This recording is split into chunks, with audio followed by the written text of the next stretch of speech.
நிச்சயமாக பவித்ரா, அதாவது ஒரு மெகா எர்த்குவேக், அதாவது ஒரு மெகா பூகம்பம் வரப்போகிறது என்ற எச்சரிக்கை கடந்த 4-5 தினங்களாக தொடர்ந்து அதிகாரப்பூர்வ எச்சரிக்கை தகவலாக ஜப்பானிலே ஒலிக்கப்பட்டிருக்கிறது. அதாவது ஜப்பானின் வானொலி, தொலைக்காட்சி என அனைத்திலும் ஒளிபரப்பு செய்யப்பட்டு வருகிறது. மெகா பூகம்பம் வரப்போகிறது, ஜப்பானில் மெகா பூகம்பம் வரப்போகிறது.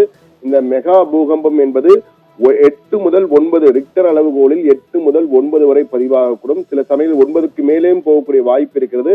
அது மட்டுமல்ல, இதனால் வருகின்ற சுனாமி கிட்டத்தட்ட 33 மீட்டர் உயரத்திற்கு வரும். இதனால் பல நூற்றுக்கணக்கான கட்டிடங்கள் இடிந்து விழும், பல இடங்கள் தண்ணீரிலே மூழ்கும். இதனால் கிட்டத்தட்ட 3 லட்சம் பேர் வரை உயிரிழக்க வாய்ப்பு இருக்கிறது என்ற வகையிலே ஒரு பகிரங்க எச்சரிக்கை ரிப்போர்ட், உஷார் ரிப்போர்ட் என்று அழைப்பார்கள், அந்த பகிரங்க எச்சரிக்கையை ஜப்பான் அரசே அதிகாரப்பூர்வமாக தெரிவித்திருக்கிறது. இதனால் மக்கள் தயாராக இருக்க வேண்டும். எந்த ஒரு நிலை வந்தாலும் அதை எதிர்கொள்வதற்கு பொதுமக்கள் அனைவரும் தயாராக இருக்க வேண்டும். ஜப்பானுக்கு வருகின்ற சுற்றுலா பயணிகள் மிக மிக கவனமாக இருக்க வேண்டும் என்றெல்லாம் தற்போது எச்சரிக்கை கொடுக்கப்பட்டிருக்கிறது.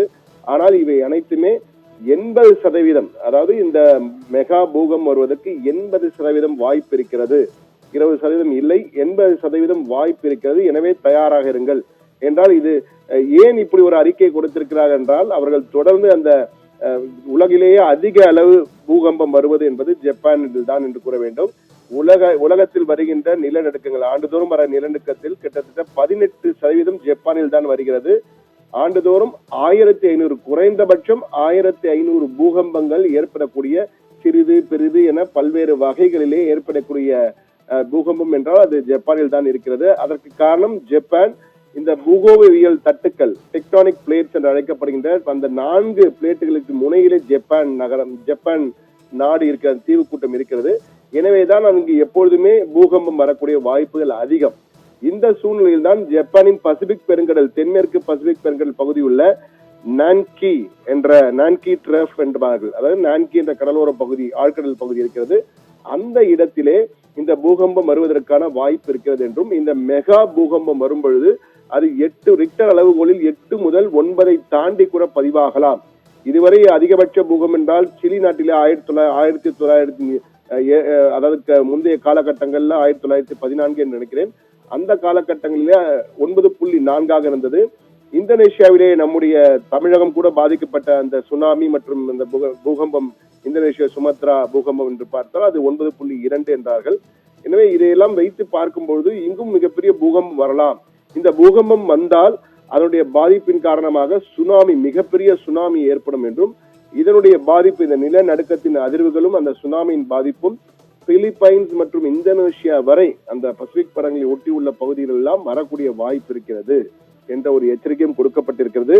அதனால் பொதுமக்கள் அனைவரும் அவர்கள் மிக தெளிவாக ஜப்பான் அரசு தெரிவித்திருப்பது என்னவென்றால், people to remain calm, continue their daily social and economic activities and prepare for emergencies by securing food and evacuation plans with family members என்று தெரிவித்திருக்கிறார்கள். அதாவது அமைதியாக இதை எதிர்கொள்வோம், தேவையான பொருட்கள், உணவு மற்றும் உடனடியாக தப்பிப்பதற்கு ஏதுவான வழிமுறைகள் எல்லாம் குடும்ப உறுப்பினர்களுடன் சேர்த்து பேசி தயாராக இருக்க வேண்டும் என்றும், அதுவரை இந்த பிரச்சனை எதுவும் வராதவரை நாம் நம்முடைய தினந்தோற செயல்களில் ஈடுபட்டு கொண்டிருப்போம் என்ற வகையிலே தயாராக எச்சரிக்கை உஷார் ரிப்போர்ட் கொடுத்திருக்கிறார்கள். இது ஒரு பக்கம் இருக்கும் சூழ்நிலையிலே ஜப்பானில் இந்த பூகம்பம் வரும் என்று கடந்த ஆண்டு கூட இது போன்ற ஒரு எச்சரிக்கை விடப்பட்டது. ஆனால் பெரிய அளவு வரவில்லை. ஆனால் இந்த எச்சரிக்கை விடப்பட்டு அடுத்த ஒரு சில தினங்களே ஜப்பானின் ஒரு கிழக்கு பகுதியிலே ஒரு 7 ரிக்டர் அளவில் 7 என்ற வகையில் ஒரு பூகம்பம் வந்தது. ஆனால் சுனாமி வரவில்லை. அதை அடுத்து மியான்மரில் உள்ள அந்த 7.7 என்ற பூகம்பம் வந்தது. இவையெல்லாம் அடுத்தடுத்து வந்து கொண்டிருக்கின்றன. ஆனால் ஜப்பானை சுற்றியுள்ள பசிபிக் பெருங்கடலில் ஒரு மெகா பூகம்பம், அதுதான் மெகா எர்த்குவேக் என்ற வகையிலே அவர்கள் அந்த எச்சரிக்கை ரிப்போர்ட்டை கொடுத்திருக்கிறார்கள்.